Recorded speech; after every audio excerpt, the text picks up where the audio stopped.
is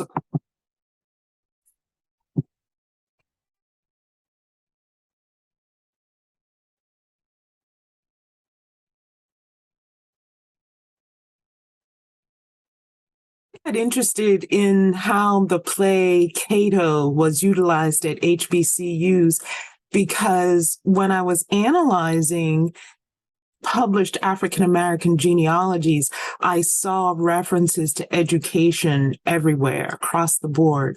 And then in my own family's research in the book With the Faith of Benjamin, I came across these documents that are part of a great legacy. So there are millions of HBCU documents that date back to 1837 for the schools, and then documents about people of African descent as students, as workers, etc., even further back. There have been about 300 HBCUs, and only about 100 are still open. And those records detail our lives, what people were learning, what they were interested in, and the documents run the gamut from actual applications to attendee rosters, which, if nothing else, schools can get out with dates of attendance and so forth, so people can at least have a name to go off and then have a reason to look further into records. But they include administration documents all the way down to catalogs. So I was looking at an 1897 catalog from Mary Holmes Seminary, where 3 of my ancestors graduated, and the book 7 British Classics caught my attention. And so I started researching this book more, learning a lot about the writer, how the book was used in colleges, how it was marketed, why it was written, all of those sorts of things. And then I noticed that there were a total of 5 books I came across in a short search that contained the play Cato, or versions thereof, or discussions of it and its author. And I wanted to understand what it meant that this book was on these reading lists and how it might have been taught in schools. And I even thought or wondered if it may have even been something like the way the play Invictus was used in African American high schools. You may be aware of great research by Vanessa Siddle Walker that shows that during a certain time period in the African American high schools, this play by William Ernest Henley was regularly read. It was internalized. People knew this. And that play says, "Out of the night that covers me, black as the pit from pole to pole, I thank whatever gods may be for my unconquerable soul. In the fell clutch of circumstance, I have not winced nor cried aloud. Under the bludgeonings of chance, my head is bloody but unbowed. Beyond this place of wrath and tears looms but the horrible of the shade. And yet the menace of the years finds and shall find me unafraid. It matters not how strait the gate, how charged with punishments the scroll. I am the master of my fate. I am the captain of my soul." So again, I just wondered how, not necessarily anticipating that the play Cato may have had the kind of impact in early HBCUs that Invictus had in early high schools, but I wanted to see how it might be used. So I first studied the play, and so we'll talk a bit about that, and then the role of the play in the colonies, and then the role of the play at early Black colleges. So I'm just going to share with you some of the documents I analyzed and how so. First, the play itself. It was written by writer Joseph Addison in 1713, and it is a fictionalized version of the real life of Marcus Porcius Cato, known as Cato the Younger. And he was a great figure in Roman history. The scholarship on him essentially discusses him as the most compelling Stoic ever, a pioneer in civic free speech and religion, and also one who was inflexible unto death. He was the great grandson of the Roman statesman known as Cato the Elder. Both were in the military, and what's particularly interesting about Cato the Younger is that he was an orator. He composed no works, and he gave to posterity only the lesson of his example. So his reputation was carried on through oral history. And then about a century after he lived, in the 2nd century BC or CE, the Roman historian Plutarch wrote about some of the greats of the day, and Cato is among them. So then, in addition to the oral history about Cato, there now was this written history that played a role in the increase in his reputation. And then a couple of writers,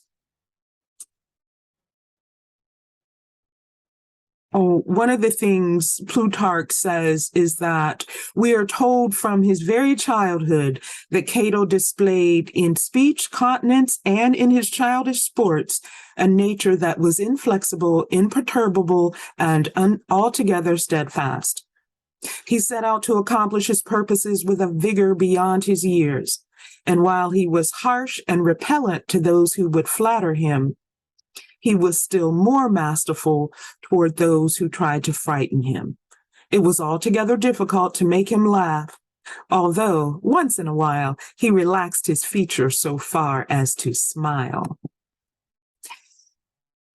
Plutarch goes on to say of Cato the Younger that he was not quickly nor easily moved to anger, though once angered, he was inexorable. When he came to study, he was sluggish of comprehension and slow, but what he comprehended, he held fast in his memory. And finally, Cato was obedient to his tutor and did everything that was enjoined upon him, although in each case he demanded the reason and wanted to know the why and wherefore. So that's essentially Cato the Younger and why he holds a place up there with Julius Caesar in Roman history.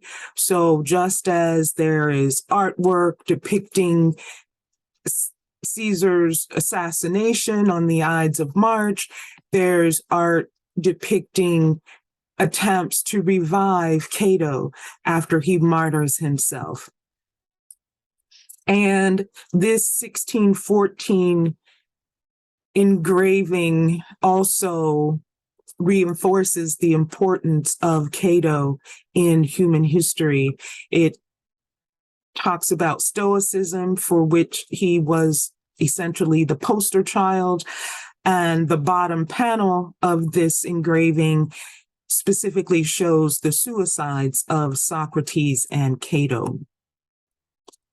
And the scholars who write about Cato, the person, talk about another writer about him, a man by the name of Sallust, and he regularly stated Cato's quote that he preferred to be rather than to seem virtuous. And that is a concept that has come forth through history, this notion of being rather than seeming to be. And then the scholarship on the play itself talks about how the play redefines citizenship. It is a rallying cry for freedom fighters across the world. And in many ways, it draws a parallel, almost an equivalency between liberty and life. In the play itself is, again, it's a fictionalized version of the real life story. And in this fictionalized version, it's following the critical battle in the Roman Civil War in the year 46 BCE. And it takes place in the African country of Numidia, where in real life, Juba was the king, Juba the First. And in the play, he's a prince, and he is in love with Cato's daughter, who in the play is named Marcia, which was Cato's wife's name. And in real life, the daughter was Portia. So Marcia in the play is, or everyone in the play is witness to Cato committing suicide, which was proper for a Stoic, which he was. And these are the people who are in the play. Again, you see Juba, the Prince of Numidia, as one of the key characters, and Cato's daughter, Marcia. So again, they have a love interest, and there are some scenes together, 2 scenes with them together. A particularly telling one is the second one, in which Marcia declares her love for Juba, but she thinks he's dead. She doesn't know he hears it. And that just warms his heart to know that the woman he loves him too, and is saying so, and not just for his hearing, because she doesn't know he's hearing. So the play includes a love triangle. Both a Roman senator and Juba want Marcia's hand, but Cato, just before he dies, gives his daughter to Juba. And because Juba is African and the others are Roman, there are issues about that in the play, race, and so forth. The bottom line of the scholarship on the play is that it redefines Roman identity as a person's adherence to freedom as a political ideal rather than to national origin. One's status as a Roman is not determined by birthplace, but rather by his loyalty to republicanism. This new definition allows Cato to cast Caesar as a non-Roman and necessitates his killing Caesar and calling Juba a Roman. Because of the racial and other issues, we see that, again, this marriage is blessed, and it's compared to Othello.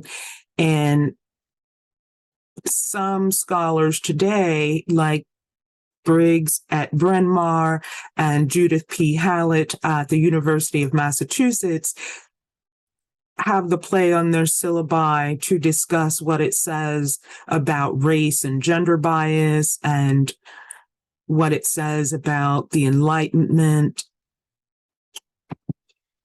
So then the scholarship on the author itself talks about how Addison is just expert in using virtue and wit to express and promote Christianity.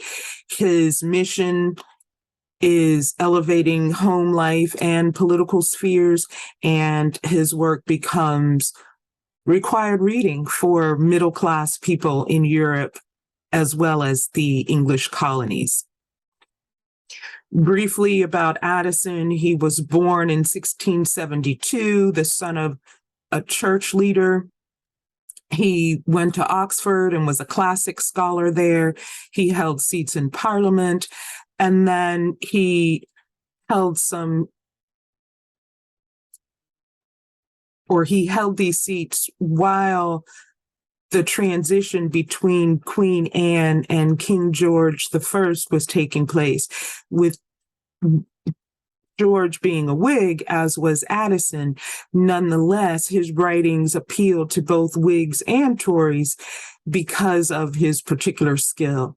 And then in 1719, he died at age 47. A particularly interesting thing about Addison is that even though his works were required reading almost from 1713, from the time of Cato to about the mid-1990s, both in Europe and the United States. But after this article was published, there was a lot of, it was hard to find Cato on syllabi. Again, it has returned. So in a nutshell, largely because of Addison's existing reputation, the play in the 1700s was popular among the masses, and therefore the politicos also